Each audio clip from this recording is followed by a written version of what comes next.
Beberapa dari lo mungkin sering merasakan situasi di mana uang lo itu habis terus setiap akhir bulan.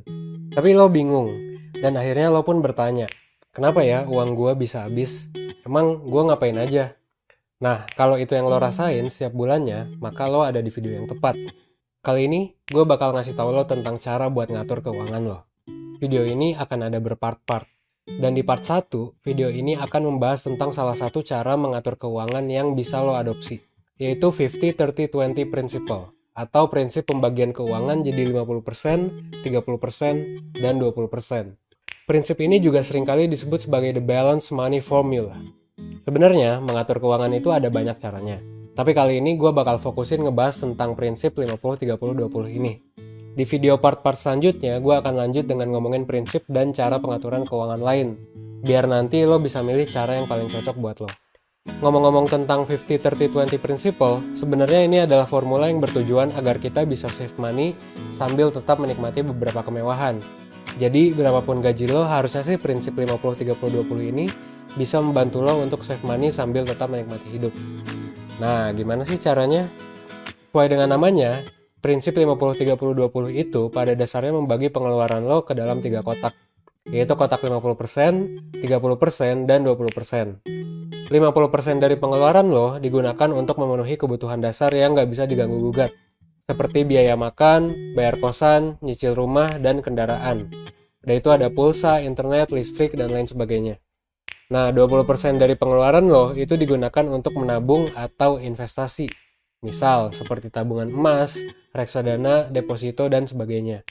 Dan terakhir, 30% dari pengeluaran lo digunakan untuk membeli hal yang lo inginkan. Hal yang diinginkan adalah sesuatu yang gak kita butuhkan, tapi pengen kita beli. Misalnya, ngabisin uang buat hobi, nonton film, makan enak, dan lain sebagainya. Nah, kenapa sih ini bisa berguna?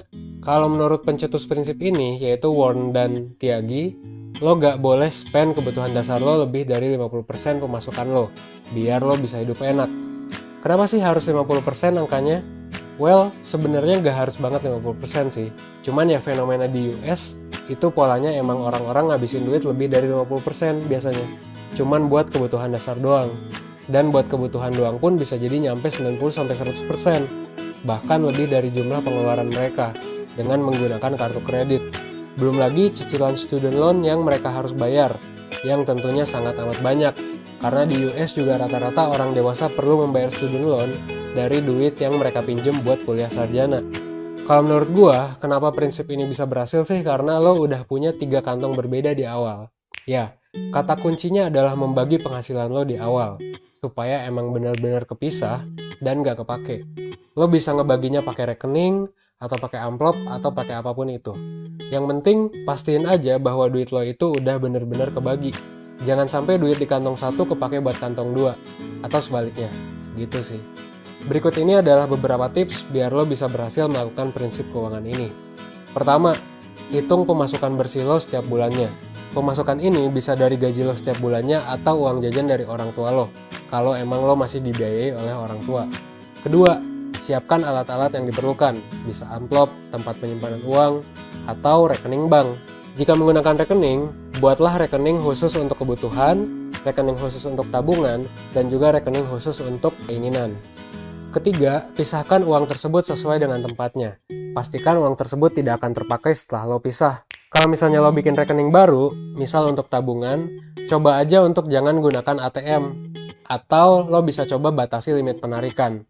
Intinya, jaga agar lo tidak mudah menggunakan uang tersebut. Keempat, sesuaikanlah. Kalau emang lo bisa nabung lebih banyak, ya kenapa enggak gitu. Atau kalau emang penghasilan lo sedikit, ya nggak apa-apa untuk ngasih needs lebih dari 50%. Toh sebetulnya prinsip ini juga nggak sesaklek itu, dan bisa lo sesuaikan tergantung dengan kebutuhan lo. Nah, begitu sih cara mengatur keuangan sesuai dengan prinsip 50-30-20. Di video selanjutnya, gue akan ngebahas pengaturan keuangan dengan cara lain. Pantengin terus ya. Kalau lo suka video ini, lo bisa klik profile channel ini dan lo bisa coba browsing-browsing aja di sana. Karena banyak video lainnya juga yang udah kita siapin buat lo. Di sana tim 1% udah ngebagi-bagi playlistnya berdasarkan segmen masing-masing. Kalau lo belum tahu channel ini, 1% itu apa? Kita adalah startup pendidikan di Indonesia yang pengen ngajarin hal-hal penting yang saat ini belum diajarkan di sekolah konvensional. Mulai dari relationship sampai dengan personal finance.